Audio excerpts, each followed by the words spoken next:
In my time of being a gaming YouTuber, I've made quite a few lists and rankings, but today I'm going to do something I don't think I've done in the past. Now, if I'm wrong, you can correct me down in the comments, but for those of you who have followed this channel, you will know that I have done a lot of different video ideas, especially when it comes to the Batman Arkham franchise. That's kind of how I got some of the popularity I have, and I just wanted to, well, first of all, thank you for that. I very much appreciate it, but I do want to start doing more Batman Arkham videos. I have dove more into the Assassin's Creed stuff over the past little bit, and I'm going to try to juggle them both. But in my opinion, the Batman Arkham games are superior. I've said this before, and I want to kind of keep diving back into that. But today, I wanted to rank the Batman Arkham protagonists, right? So, when you think back on those games, right? The main antagonists, right? There's one for each and every single one of these games, right? You got Hugo Strange, Scarecrow, the Rat King, aka Harvey Dent,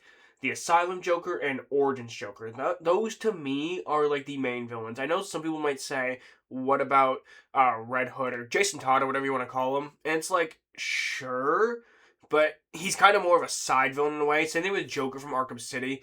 He's not really the main antagonist. So today, I'm going to be ranking the 5 main antagonists in the Batman Arkham franchise from worst to best. Let me know what you guys think of this down in the comments, and let's get into it. Starting off with the worst Batman Arkham antagonist, I decided to go with Hugo Strange. And the thing is with Hugo Strange, there's a couple things here. First of all, he had so much potential, right? For those of you who don't really know Hugo Strange's background, because I didn't really know him until Batman Arkham City, but I didn't know much about his character. But he's essentially someone who wants to be Batman. That's essentially what he wants. He wants to take over as Batman in a way, but like maybe not put on the mask physically, but he's almost like obsessed with him in a really creepy kind of way, where he wants to be Batman, but he has a bit of a different moral code. He's not like a traditional villain where he just kills people for the fun of it. He's more of a villain of like, he believes that it's okay to kill bad people because they're bad, regardless of what kind of crimes they're committing. He believes that, in order to clear the corruption and clear out any bad people, you have to kill them. It's super necessary. It's a similar philosophy to what like Ra's al Ghul and the League of Assassins kind of go by. They kind of go by a similar philosophy. And while I can respect it, I also understand that Batman has a no killing rule. His morals much more line that anybody can be rehabilitated. And Hugo Strange, like I said, a character with so much potential. That was basically the premise with Hugo's character in Protocol 10. It was essentially bringing all the inmates and all the bad people, essentially, to this one place, which was called Arkham City, to then eliminate them 10 hours later, 10 hours into the game, or whatever you want to call it. And while it's not a bad premise, the whole issue with this entire thing that I have with Hugo Strange is two things.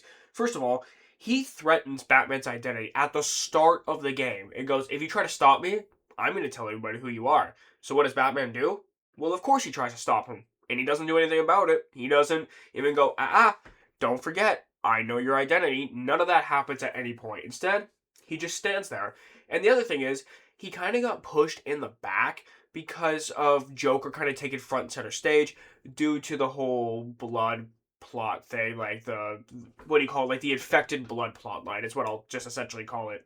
And that essentially took front and center stage. And to me, that kind of felt like a filler in a sense to kill some time so that Hugo Strange could put Protocol 10 together so that we could finally figure out what that is. But that kind of gets put on the back burner despite Hugo Strange being the main antagonist. He's just the worst main antagonist because he doesn't do much with the information that he has. It's just a really unfortunate follow through. I thought that Hugo Strange was someone with a lot of potential, but just didn't quite do what was needed. It felt like Joker took more center stage. The next antagonist I'm going to go with is Scarecrow. Scarecrow kind of fits into a similar box for me for what Hugo Strange was a little bit, but at least Scarecrow actually attempted to do a lot more than what Hugo Strange did. First of all, he was the only one who was able to reveal Batman's identity, right? That, first and foremost, is way more than Hugo Strange ever could have done, right? And yes, you could say, well, Hugo Strange killed a bunch of, prisoners, blah, blah, blah, blah, blah. Well, so did Scarecrow. Scarecrow killed a bunch of people within Gotham. Except the difference is with Scarecrow and Hugo is that Scarecrow, he doesn't care who he kills. He'll kill anybody. He really doesn't care. At least Hugo Strange tries to kill only bad people, which, if you're talking about antagonists and villains, that would make Scarecrow a better villain in a sense. So Scarecrow was decent, but again, the thing that makes him similar to Hugo Strange and that makes this so unfortunate is the fact that he took a massive backseat to the Arkham Knight. And I'm talking like a huge one. And the whole thing with the Arkham Knight was who is the Arkham Knight, right? The whole secret identity thing.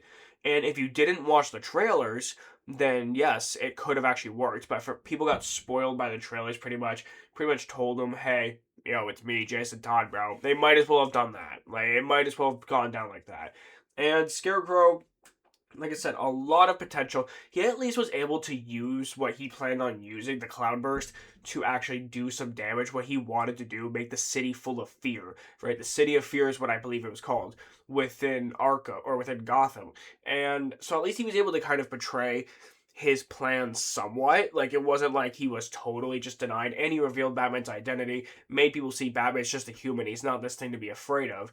So at least he was able to employ some of what he wanted to do, whereas Hugo Strange, not so much. So I think Scarecrow fitting right at the number 4 spot makes sense. At the number 3 spot, I'm going with the Rat King, aka Harvey Dent. This was kind of a cool story. I wouldn't say that it was like the most interesting thing in the world. I will say the plot twist of it being Harvey Dent, like, that was kind of cool or whatever. But the only thing that kind of made it a little bit like flat for me was the fact that we already know that Harvey Dent goes on to become a villain regardless. But I think the thing that is also kind of cool about it within the same breath is the fact that Harvey Dent is someone that we can obviously tell struggles with like multiple personality disorder or whatever he was technically diagnosed with. He struggles with some type of multiple personality disorder. And on the one hand, you got like the good side of Harvey, right? The lawyer, right? The guy who's the district attorney. And then on the other side, you have, Two-Face or the Rat King, whatever you want to refer to him as. He's kind of got this, multiple personalities, like I mentioned before. So, it was a good plot line, but I kind of wish the Rat King had been someone else. Like, Harvey Dent could have been in on the entire plan, but I just wish someone else was the Rat King. I felt like I wanted to see a much bigger reveal and possibly just someone new.